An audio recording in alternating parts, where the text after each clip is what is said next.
Hello, travelers. Today we're going to be running through the Caves of Kenabres on unfair difficulty. No easy task. Now we are using a sage sorcerer to do this, but this should work with pretty much any party, any build, whatever. I'm going to show you how to get through this with minimal frustration and save scumming. Okay, so the first thing you want to do after you drop down here actually is go into your options and go to difficulty, and right here you'll see that you have only active companions receive experience. You'll want to turn that on. Okay, very important to kind of game the system a little bit to make sure that you're at the highest level possible as you're going through here. Okay, once you do that, we're gaining some experience there. We're going to come through here, do the check. Hopefully you pass it. If not, then oh well. And unfortunately, we failed it there. Would have been nice to get that extra experience, but it's definitely not necessary. Now, before you actually finish this conversation, you want to come into here, go to options, and turn that back off. Okay, turning this back off will allow Sela to join the party with as much experience as we have. Okay, make sure you don't do that until after the check, though, so that you get the bonus XP if you pass the check. Okay, now that Sela's back in the party, you're going to go right back in, and you're going to go over there, and you're going to turn this back on so that we get some extra experience whenever we talk to Camellia. Grab the loot from the chest, and make sure that you at the very least equip the cloak onto Sela. That'll help prevent her from getting diseases later on. Alright, now Camellia, doing nothing suspicious there. Make sure that whenever you talk to her, you can just hit we need to keep moving. If you want, you can go through the rest of it, but you don't have to. And then right here, we should gain some experience. Now, as soon as we gain that experience, you want to go back into options, difficulty, and turn this back off so that Camellia joins the party with as much experience as everybody else. Okay, this would only be like 225 if we weren't manipulating the experience gain in the way that we are. Okay, and now if we look, you can tell everybody we just started, everybody's over halfway to level 2, which is very nice. And then just go back into your options, difficulty, and turn that back on again. Now, whenever you get ready to battle, you want to kind of manipulate Anevia here so that she starts out close to the front. Now, technically, Sela has a bit more AC. She does not have as many hit points, though. But because of that, we're actually going to let Sela into the front for this first battle. And then after that, we'll probably have Anevia ahead of her.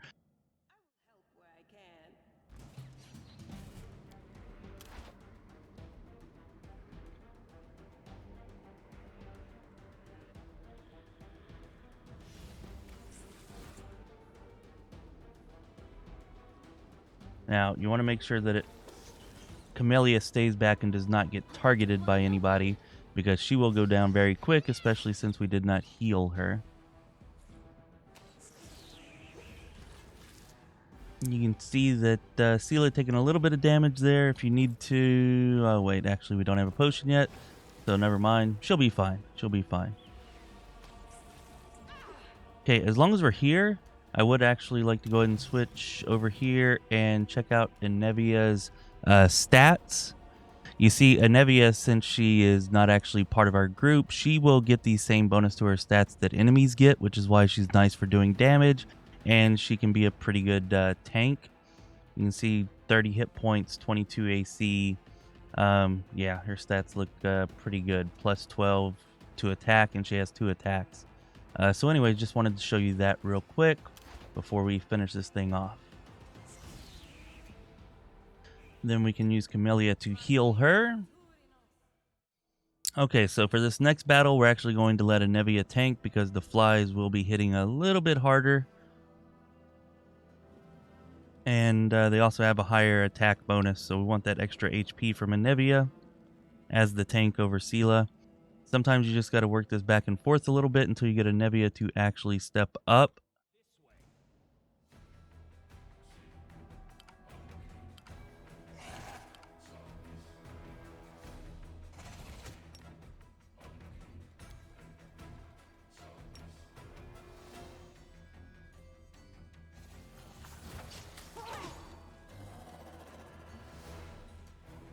Oh, is the Nevi already down? Ooh, that hurts.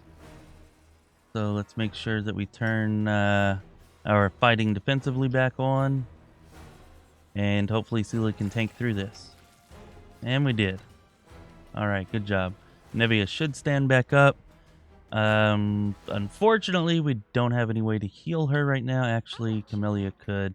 But that's alright. We'll just let Sela tank for a little while. And we don't actually want Nevia to tank here since she doesn't have very many hit points. But we do still want her up there so that she is getting her, both of her attacks straight away as soon as combat begins. This will hurt. Save the last one for me. There we go. They're going down. Awesome, awesome. Just what we wanted. And Sela takes a bit of a hit, but not too bad. Just sit here. Don't worry about me. Okay. If enemies start going crazy like this, it's nice to be able to back off. Right here, we can, if you switch to turn-based, that gives us time to go ahead and use our Vanish on ourselves. And then hopefully a Nevia can take these guys out.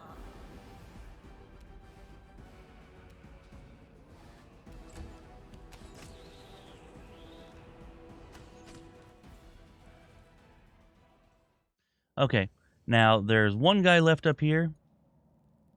And if you have Vanish, which I actually put spell specialization on Vanish, just an FYI, so it will last for 3 turns or 18 seconds, not just one. But if you have Vanish, or if you went with a race that gets invisibility this early, like ASMR or Tiefling, you know, they have heritages that'll give you that. Anyways, if you have some form of invisibility, can be nice to just kind of invisibility or inviso, whatever, vanish your way through this next part. Okay, not terribly difficult to do. He never spots us. And then we get up here. And that way, whenever we battle the lizard and the rest of the bugs down there, we're going to have Lan and Winduog with us. Makes it much, much, much easier. Oh, actually, it looks like somehow we had aggroed this guy, which I did not realize. So let's just go ahead and we'll see if we can take him out. The light, take you.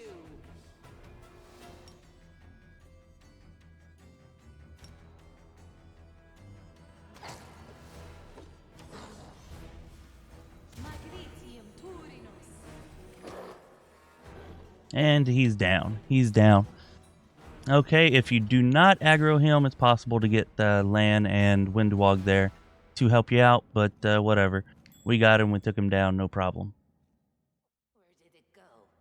Okay, so once you've looted everything and you've gone through the book event, alright, you'll get a little bit of experience. And then once you get into here, That is just this. Yes, it's similar. before you actually accept them into your party, be sure to go into options, difficulty, turn this back off so that they start at the same level that we are at. Alright.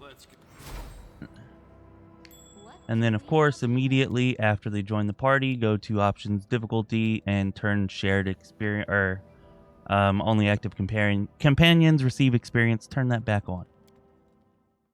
Okay, and you can see, because of the way we've been manipulating the experience, we actually have everybody at level 2 now. So go ahead and level everybody up. Okay, now with Camellia, whenever you're leveling her, I do suggest that you take Protective Luck. Incredibly helpful for what's coming up, and in the Shield Maze for sure. And with Lan and Winduog, I suggest giving both of them a pet. It makes the rest of this much, much easier. Okay, I like to do that by making them Wandering Marksman. Okay, that'll give them both some nice pets there. And I like the Leopard pet because it's pretty much the best tank and the most useful for the Shield Maze out of all the pets. We're going to take Aspect of the Falcon and Hurricane Bow. And then we're just going to do the exact same thing with Winduog. Alright, now whenever you level up the pets, I do suggest taking Aggressor. Now, if you want to use these long-term, probably the base Animal Companion is better. But if you're just going to use these for the Shield Maze like I would do, then Aggressor is definitely your best bet. with mobility and perception. And take dodge as your 1 feet. Okay, then after this, make sure that you put your pets up on the front lines. Definitely want them there. They'll be much better at this than anybody else. And if you are playing a class with mage armor, as we are here, make sure that you put mage armor on your pets. You know, that'll definitely help a good bit. This is not strictly necessary, but it does definitely give them more tankiness, of course. And now we'll head back here to finish this area off. Take out that last group of bugs now that we have reinforcements. And we're an additional level. Everything in here is going to be much, much easier. Do make sure that you turn on the fighting defensively with them. You know, just give them every bit of tankiness that you can. Alright, so once you finished off that last group of bugs, gotten your healing potions and loot and whatnot from there, just go ahead and jump across this rubble. And it'll be time to take these spiders out. No big deal with the party you have now, even on unfair. These battles pretty mostly easy. If you did have a worry, you could be using Protective Luck with Camellia right now, but I'm not too worried about it against these spiders.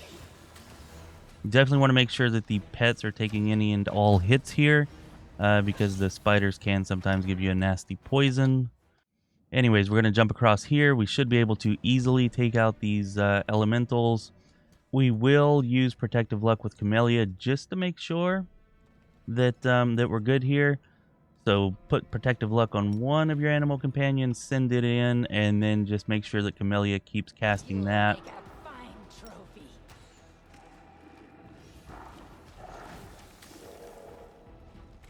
I actually shouldn't have let her run up there. That was my mistake. But as you can see, with this build right here, even these elementals, which are definitely the most difficult enemies in the cave, you know, no problem, no issue. And I have definitely done this without the mage armor, without being a caster, just to let you know. Does make the pets a little bit squishier, a little bit easier to hit, but with Protective Luck, it's still very, very, very doable. And yeah, basically you're just going to go through these last couple of fights doing the exact same thing, letting the pets take the aggro, let them tank everything. And yeah, you should easily make it through. If you feel like you're having an issue, like right here where Camellia is taking damage, we'll just run her to the back and she can always Protective Luck somebody or whatever if that's needed. And the Nevia, of course, is still your best source of damage. Alright, so that's pretty much it. That's the entire Caves of Kenabres. On unfair difficulty, 0 wipes. Very, very possible. If you're just mindful and, you know, you pay attention and you are very particular about how you fight the battles. And then right here, they want to be a little bit difficult, don't they? Yeah, they do. There we go. Okay. So spiders are dead. That fight turned out to be a little bit more difficult because I wasn't using Protective Luck like I probably should have been. But whatever, we made it through the Caves of Kenabres on unfair difficulty, 0 wipes. This is possible with any party. Okay, now if this helped you out, let me know in the comments down below. And if you would like to see this turn into a series where we go through the shield maze and through Act 1 and who knows, maybe throughout the entire game, you know, showing how to do all of this on unfair, let me know down in the comments, okay? Because we won't be continuing this unless we've got some good support for it. So please let me know down in the comments. Tell your friends to comment. Sub if you haven't subbed. Follow us on Twitch. Follow us on Twitter. Join us on Discord. Link is in the description. All right. Appreciate everybody. This has been Chris with Lorespire. Be well, my friends.